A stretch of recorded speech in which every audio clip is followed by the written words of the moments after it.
Now, the Nigeria Prize for Literature, aimed at bringing Nigerian authors and literary critics to public attention and celebrating literary craftsmanship in the nation, is one of the richest and most prestigious literary prizes in the world.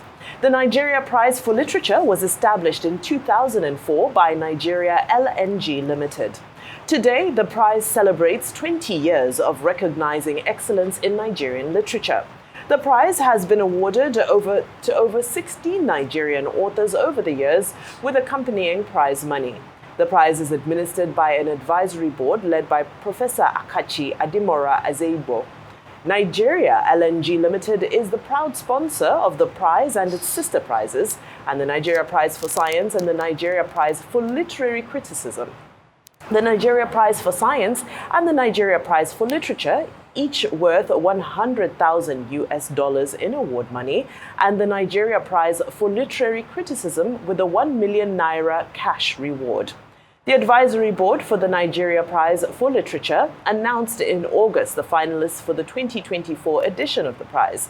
The shortlisted books in alphabetical order of their titles are A Father's Pride by Ndidi Chiazor-Enenmo, The Road Does Not End by Familoni Olubunmi, and Wishmaker by Uchechukwu Peter Umezurike. The finalists were adjudged the top contenders for the prize out of a total of 163 books entered for the competition. And this year's focus is on children's literature. Joining us now on the morning show are the three finalists of the Nigeria Prize for Literature. And I repeat, Familoni Olubunmi, Ndidi Chiazor-Enenmo, and Uchechukwu Peter Umezurike. Good morning and a warm welcome to the morning show. Good morning. Good morning. Thank you for joining us. Thank you. Congratulations to make that, final shortlist. It's not an easy task out of 163. And I speak as someone who was pioneer judge of that prize. And I know that the standards that we left behind, have been sustained by the succeeding panel of judges over the years. Now, I would like you first to tell us how you feel. I mean, you've won the Anna Prize. You've been shortlisted for the Anna Prize for the NNG Prize before now. Yeah. I think in 2019. You've written more. So this is your second showing. Yes. You are now again on the shortlist. Yes. So tell us how you feel and tell us, about your book. I think I have a copy here. Yeah? Yeah, this is yours? Yes. A Father's Pride. Yes. Yeah, so, okay. And then after you will just go to the other guys, Peter and Olubunmi, to also tell us. Yeah. I feel quite happy being on the shortlist for 2024 Prize for Literature. It's a thing of joy, and for me, it's like, I think, it's like an accolade for me. It's like a tap on the back for all I've been doing. I've been writing for children since 2006, and I've written 10 books for children. So for me, being on the shortlist is something I can't even describe the joy. I look forward for the best. Yeah. So the book is, it has three major themes. One on domestic violence, because according to the statistics by the Nigerian Population Commission, over 50% of Nigerian children go through one form of abuse or the other. And most times, these things are not reported. They go through emotional abuse, they go through domestic abuse and all forms of abuse. So this is a story of a little girl, Urenna, who lost her father and was taken to the city to live with the aunts. Unfortunately, the aunt turned her into a slave, doing all manner of domestic duties, not feeding her very well. So she's a representative of so many Nigerian children who are going through that process. The second theme of the book is on environmental protection, because we are facing environmental challenges, the climate change, and it is a whole lot of things, deforestation and all of that, because the forests provide 40% of the oxygen we breathe in as human beings, and a lot of carbon emission and all of that affecting the planet. So The second theme of the book is on environmental protection. And then we have the issue of culture and language. Nigerian language is being degraded, being relegated to the background. A lot of children not being able to speak their languages. So these are the things. And then there is also the minor theme of bullying in schools, which a lot of children pass through. And the protagonist, Ubrina, she passed through a lot of bullying in school because of her accent, and then she was being mocked. So these are the issues A Father's Pride, talked about in a very interesting way, in simple languages that the children can flow with. Yeah. Okay, I understand Uchechukwu Peter Umezurike. You're also with us in Abuja. Thank you for joining us. Basically, the same question. And if you have a copy of your book, which is Wishmaker, if you would just show us. But if not, just respond to the questions. How you feel, and what your story, your book is all about. Thank you very much, Dr. Abati, for having me on this program. I feel so honored to be on the morning show, and I should say this is the first time I'm having this privilege of interacting with you all, and Mr. Oseni, if I'm not mistaken. So Wishmaker is a book that is aimed at children between the ages 8 and 12. It blends magical realism.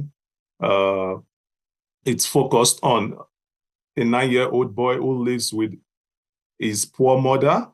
It explores themes of kindness, friendship, courage, the ability to overcome your fears and limitations. And it also encourages children to really believe in themselves, to not let anyone discount their voice or make them feel that they can achieve what they set out to do. So I'm so excited to be on the finalist with Ndidi and Olubunmi, whom I think are very fantastic writers. So it's my honor and pleasure to have my work validated by the Nigerian Prize for Literature, the advisory committee, and I'm looking forward to having more conversations on this prize and on my book. Thank you. Wonderful, thank you. And of course, we'll talk about the book. Yes. Oh, I did. They did talk about it's not to give you all the full detail, but it's a book. It's about Ebele who meets a stranger who happens to be an eccentric, hungry stranger. And so it's also about how we treat difference, people who don't look like us or who don't speak like us, who just embody one form of difference. It could be ethnic, it could be religious, it could be based on class or any other social categories we used to define difference. So it explores that notion of difference and openness and friendship and kindness. It's okay. I thought this was an opportunity for each one of you to sell your market beyond what the judges may have decided. It's okay. All right, I'll bring the conversation back to you, Ndidi. I know we are all contending with screens, especially when it comes to children's attention. There's definitely a lot less reading happening and a lot more interaction with screens in various forms. You barely see parents putting books in their children's hands now. It's usually the phone or the tablet or whatever it is.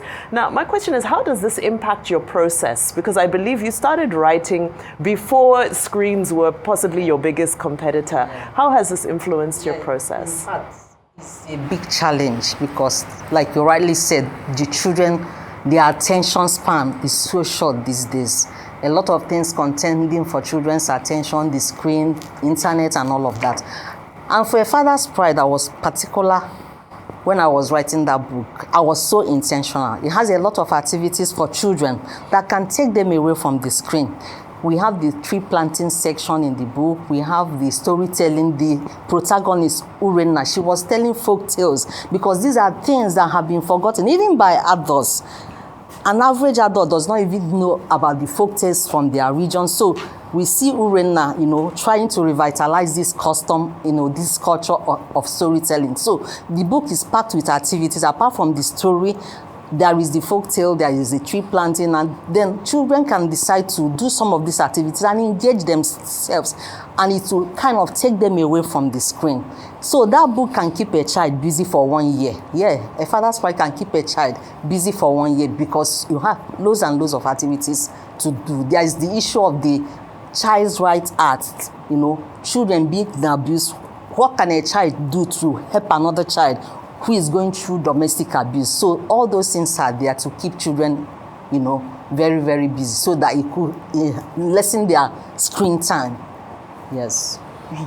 Okay, so a couple of things. What do you think, and this for both of you, what do you think winning this prize will do to your career and, to the advancement of the cause of the children writing genre? Because I see it's a genre that is not taking a lot of, effect in Nigeria. People focus on other genres, and kudos to NLN for focusing on the children's genre. Big kudos to them, yeah. That's number one. Number two will be, in writing this book, what are the things that inspired you? I'm sure you'll say society. Did this story truly happen? Or, it was based on your imagination and all of that. So that's for both of you. Okay.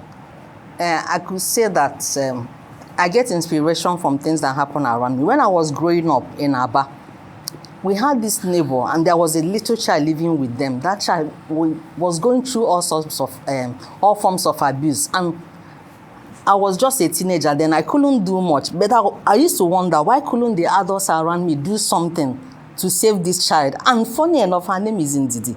So every morning, the woman would shout, Ndidi, oh, come and fetch water. The child was looking so skinny, but nobody was doing anything, So I had that at the back of my mind when I was writing these books, that we shouldn't just look away when we see children unhappy, seeing children sad. We shouldn't just look away, because it takes a community to, bring up a child. Yeah. We should go back to those values that make us united as a nation, as, families and all of that. So that was then of course, the fictional aspect of it comes into place. So I could say 50% of what happens in real life is represented in the book, but then, So would you say this was sort of like an ode to Ndidi? Yes, he could. I pray she will stumble upon this book one day. I don't know where she is. It's been like 20 years ago when I saw her last. I don't know whatever happened to her, but I pray that she will stumble upon this book and maybe get in touch with me. Yes. Wow. And then another thing, the reading culture, like you said, apart from writing, I've always organized workshops for children. Literary, in collaboration with the Goethe Institute, we had the Aspiration Workshop, Project Read and Tell. I do all of these things to engage children and then try to, bring out the innate abilities in them. In collaboration with the Lagos State Library Board, these are verifiable facts. I'm not just a flash in the pan author. I write with a purpose. I craft stories for a living. I see a lot of call to action, like the tree planting and all of that. What would winning this prize do to you? So it would be advocacy, because you're also an advocate, right? Because most times when you write proposals to all these corporate organizations to sponsor some of these things, they hardly do that, but they would rather sponsor musical jamborees and all of that. They pay little attention to education. So this prize will go a long way, because most times the schools, they will call me, oh, Ndidi, what do we have for Children's Day? Children's Day is coming up. And sometimes I will tell them, unfortunately, I can't do anything because some sponsors are not responding. So this prize will go a long way for me to keep on doing those things that I enjoy.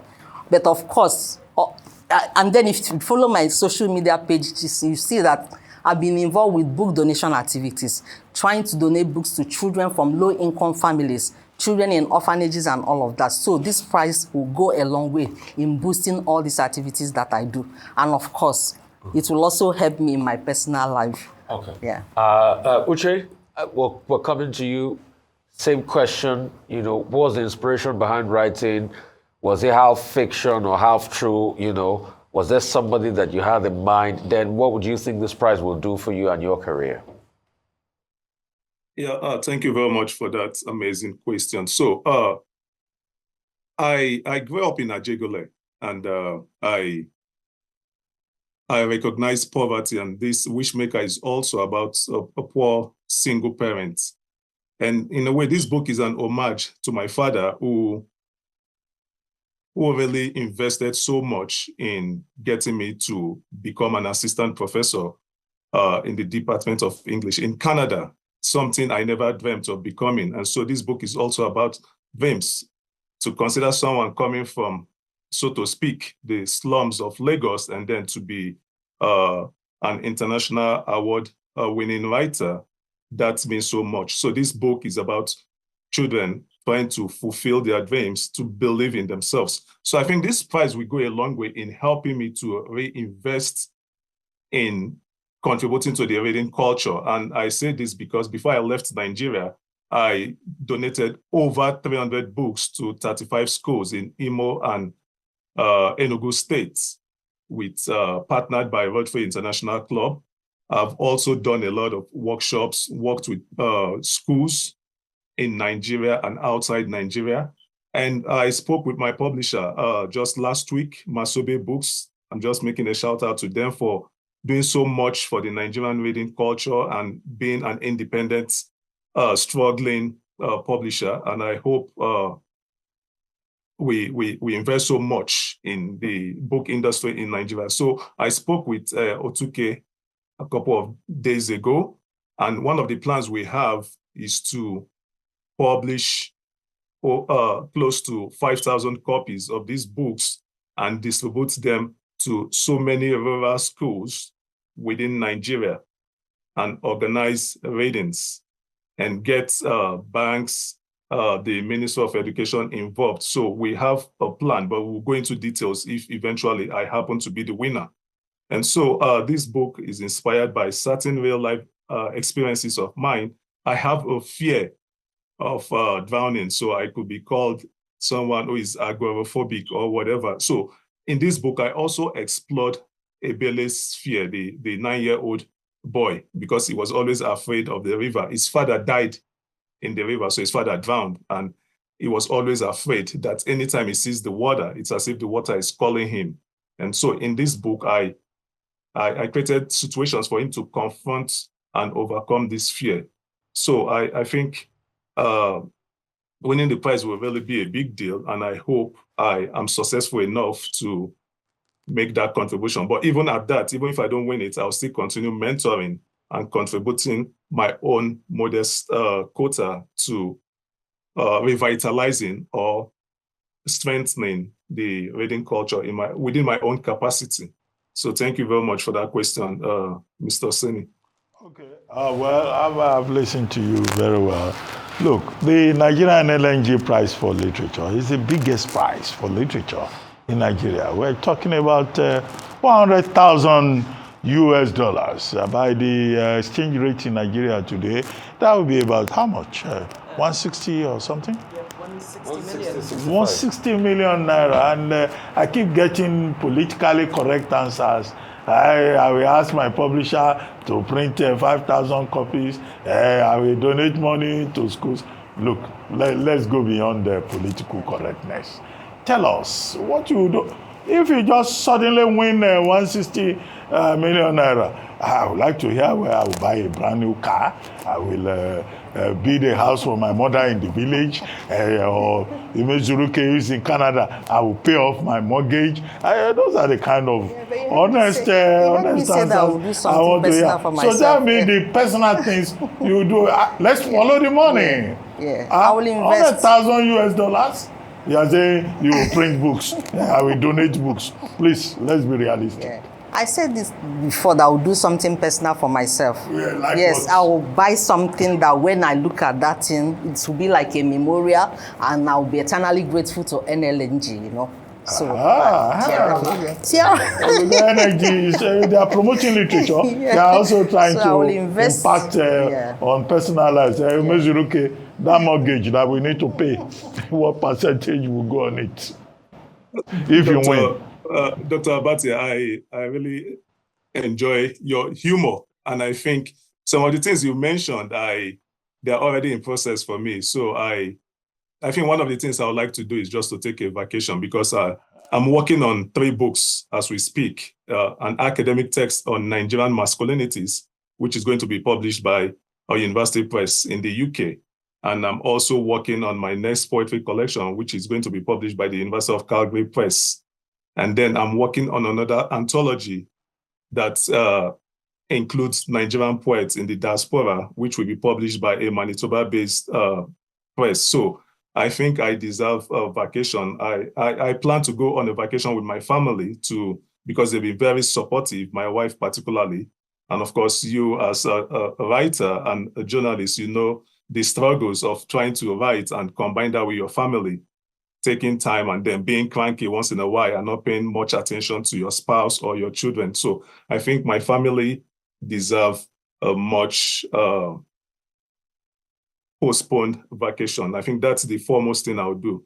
Regarding all the other things, I already have those things in place. So thank you very much for your question. Well, Dr. Umezurike, I suggest that if you win and you want to spend your $100,000, don't say you are going to Maldives or to the Saint-Tropez and all that. We have vacation spots in Nigeria where you can get inspiration and you can give back to Nigeria out of that money. Well, Abeokuta will be a good destination for you. Or Budukatu Ranch, as Mrs. Ekpenyong is suggesting. Or Nelson Mandela Gardens in Asaba. Very good place. Thank you very much indeed. Well, thank you also, Ndidi, who is with us here in the studio.